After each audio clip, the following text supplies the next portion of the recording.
उद्या मतमोजणी आहे आणि मतदानाच्या दिवशीपासून तर आजच्या दिवसापर्यंतही विरोधकांकडून आमच्या महाविकास आघाडीच्या अनेक पदाधिकाऱ्यांना कार्यकर्त्यांना फोनद्वारे धमकावण्याचे प्रकार, दबाव टाकण्याचे प्रकार सुरू आहेत। खरं म्हणजे हा हास्यास्पद प्रकार आहे। महाविकास आघाडीचे पदाधिकारी आणि कार्यकर्ते हे त्यांच्या पक्षाचंच काम करत असताना त्यांना त्यापासून रोखणे आणि तो दबाव टाकण्याचा प्रयत्न करणे हा सगळा केविलवाना प्रयत्न प्रतिस्पर्धी उमेदवाराकडून केला गेलाय। आणि उद्याचं मतमोजणीच्या दिवशी सुद्धा अशा कदाचित पराभवानंतरची मनस्थिती त्यांची लक्षात घेता ते आणखी काही ते आणि त्यांचे सहकारी, त्यांचे कार्यकर्ते असे प्रकार करू शकतात। बुलढाणा विधानसभा मतदारसंघातलं वातावरण आम्हाला खराब करायचं नाही। या बुलढाणा विधानसभा मतदारसंघामध्ये शांततेच्या वातावरणामध्ये मतमोजणी झाली पाहिजे। त्यासाठी उद्याच्या मतमोजणीसाठी पोलीस बंदोबस्त हा चांगला ठेवला पाहिजे। त्याचबरोबर सीसीटीव्ही कॅमेरे हे सगळीकडे मतमोजणीच्या ठिकाणी आणि परिसरामध्ये असले पाहिजे। ही मागणी करण्यासाठी आम्ही या ठिकाणी आलेलो आहोत। आमदार साहेब, आज जिल्हा पोलीस अधीक्षकांना तुम्ही काय निवेदन दिले? बुलढाणा विधानसभा मतदारसंघाचं उद्या मतमोजणी आहे। या मतमोजणीच्या अनुषंगानं महाविकास आघाडीच्या अनेक कार्यकर्त्यांकडून आम्हाला सांगण्यात आलं की प्रचाराच्या दरम्यान बऱ्याचशा आमच्या पदाधिकारी कार्यकर्त्यांना प्रतिस्पर्धीकडनं फोन आले, धमकवण्यात आलं।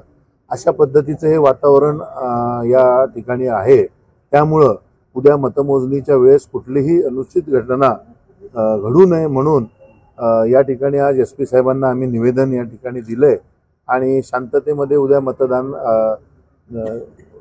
मोजणीची प्रक्रिया पार पडावी यासाठी आम्ही निवेदन यांना दिलेलं आहे। धमकावण्यात आलं असेल काय वाटतं तुम्हाला? नाही, आता आमचे महाविकास आघाडीचे जे सगळे पदाधिकारी आणि कार्यकर्ते त्यांचं हे कामच आहे ना। प्रत्येकाने आपल्या आपल्या पक्षाचं काम करणं हे त्या पक्षाच्या कार्यकर्त्यांची कर्तव्य आहे किंवा जबाबदारी आहे। त्यामुळं कशासाठी धमकावला हा विषय काही सांगण्यासारखा नाही आहे।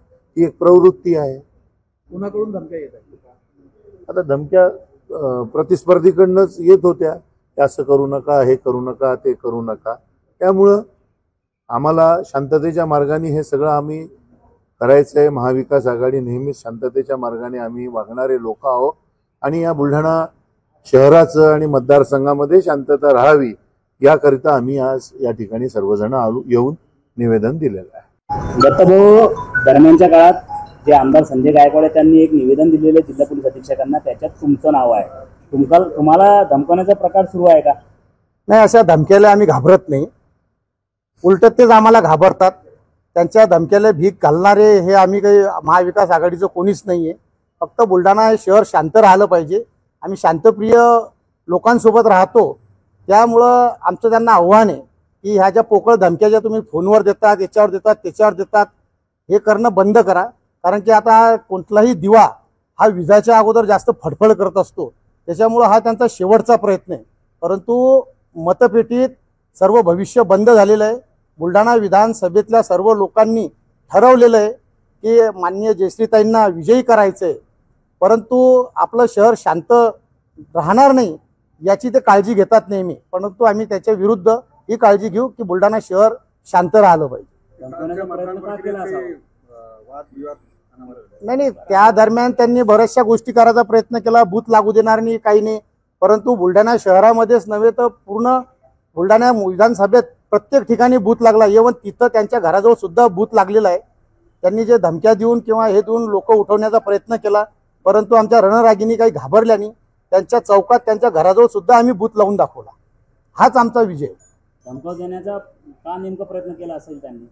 त्यांचं राजकारणच पूर्वीपासून धमक्याचं आहे. मी त्यांच्या सोबतच होतो आणि त्यांचं जेपर्यंत आतापर्यंत जे चाललं ते धमकीवरच चाललं.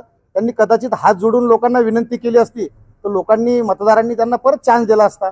परंतु या धमक्यालाच कटाळून त्यांचा आता डब्बा गोल झालेला आहे.